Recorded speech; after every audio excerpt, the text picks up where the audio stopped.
Magandang araw po, Sir Paul. Itago niyo na lang ako sa alias na Siron.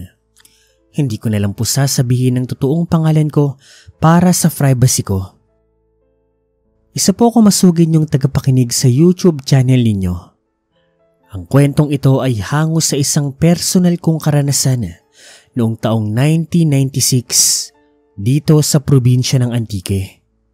Hanggang ngayon, dala-dala ko pa rin ang takot at kilabot na dulot nito.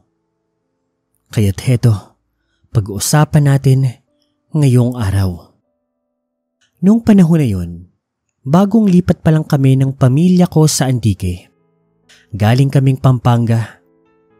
Sa kadahilanang hindi ko na lang po sasabihin, lumipas po ang 3 linggo doon sa lugar na iyon. Wala pa ako masyadong kakilala nito.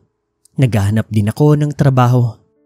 Hanggang sa isang araw, nakilala ko ang isang matandang babae. Nagkataon kasi noon na may inaayos akong radyo noon sa labas ng bahay, kaya lumapit siya sa akin. Sinabi nito sa akin na naghahanap ito ng mga karpentero na mag-aayos ng pinapagawa nitong bahay sa kabilang baryo. Eksakto namang naghahanap ako ng mapapasukan trabaho noong mga panahon na iyon, kung kaya't nirekomenda ko ang sarili ko. At mabuti, tinanggap naman niya ako sa trabaho na iyon.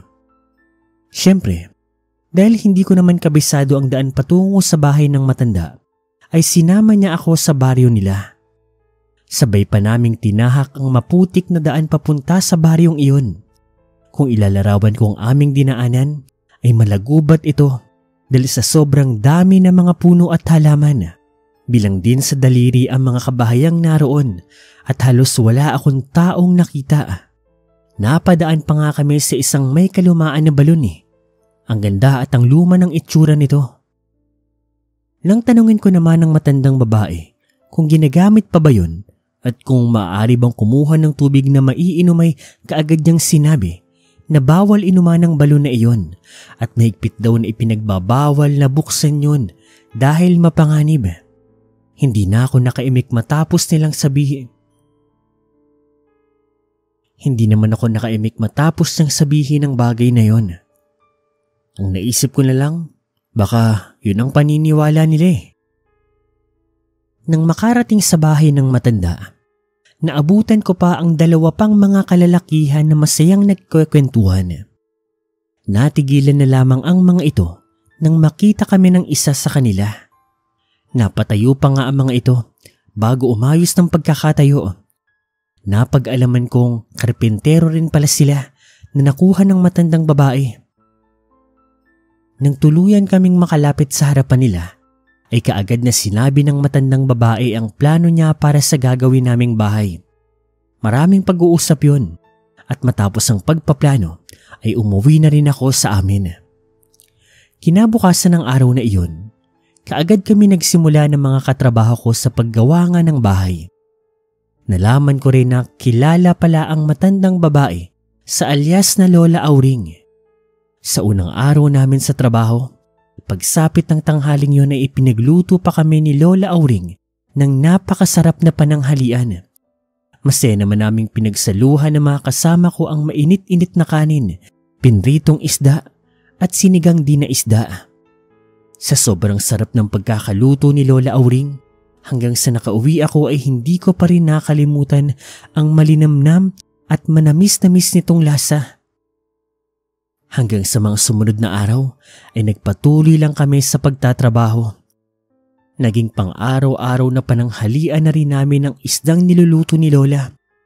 Ngunit habang lumilipas ang mga araw ay hindi ko mapigilan na magtaka kung ba't puro isda na lamang ang niluluto ni Lola, at ang mas nakakapagtaka pa ay kung saan niya ba kinukuha ang mga isda. Kakaiba kasi ang lasa ng mga isdang niluluto niya, tapos wala ring tinik. Hanggang sa isang araw, sa sobrang kuryosidad ko, naisipan kong sundan si Lola Auring. Nagpaalam kasi itong mamalengke. Talagang ewan ko kung anong tumakbo sa pag-iisip ko noon. Nang sundan ko siya, imbis na magpunta siya ng palengke, ay palihim itong tumungo sa may kalumaang balon. Nung nakita ko noong unang beses ko magpunta sa kanila, Nagpalinga-linga pa nga sa paligid si Lola Auring. Kung kaya, mabilis akong napaluhod at nagtago sa makapal na damuhan. Palihim ko siyang pinagmasdan nang buksan niya ang balon.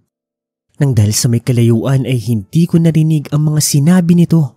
Ngunit alam ko na meron siyang binanggit na mga kataga dahil nakita ko siya na bahagyang gumagalaw ang bibig niya. Ilang saglit pa ay kinuha niya ang timbang daladala niya, saka ito ipinasok sa loob ng balon.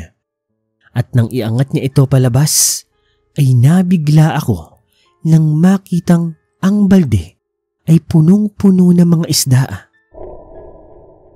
Sa sobrang dami ng isda ay nagsilaglagan pa nga ang iba. Pero kasabay nun, napalingon ito sa akin kaya mabilis akong napatago. Ilang saglit pa akong nanatili sa tinataguan ko at hindi nagtagal. Nang muli kong silipin si Lola ay naglalakad na ito papalayo at sa hula ko, pupunta siya ng tuluyan sa tindahan. Nang tuluyan siyang mawala sa paningin ko, ay patakbo kong nilapitan ng balon ngunit nakasara na ito. Sa gilid ng balon ay naroon ang isang timba na may takip. Nang tanggalin ko ang takip ng timba, ay tumambad sa akin ang napakarami at sariwang mga isda na kung tama ako ay ang palaging hinahanda sa amin ni Lola. Nang dahil sa sobrang pagkagulat at mga katanungan na naglalaro sa isipan ko, ay napatakbo ako pabalik sa bahay ni Lola Auring. Nang makita ko ang mga kasamahan ko, dali-dali ko silang tinawag at kinuwento ang mga nasaksihan ko. Sabay-sabay pa kaming pumunta sa pwesto ng balon. Ipinakita ko rin sa kanila ang timbang naglalaman ng napakaraming isda. Kagaya ko, nagulat din sila. Kung kaya't napagpasyahan namin na pagtulungan buksan ang lumang balon. Nang tuluyan naming natanggal ang nakatakip, ay napako ako sa aking kinatatayuan matapos matamaan ng sikat ng araw ang loob nito na napuno ng mga bangkay ng tao.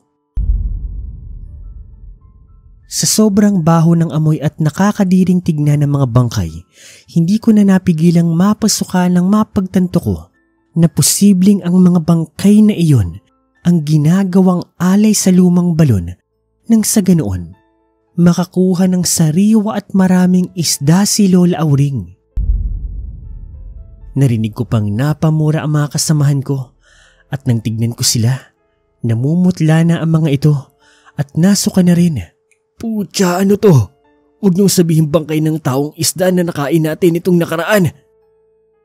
Matapos ang pangyayaring yon, ay kanya-kanya kaming umalis sa lugar na iyon. At yun na ang huling araw na tumapak ako sa lugar ng matanda. Ni hindi ko na nga nagawang magpaalam sa kanya ng maayos. Hindi nagtagal, umusbong ang bali-balita na aswang araw si Lola Auring.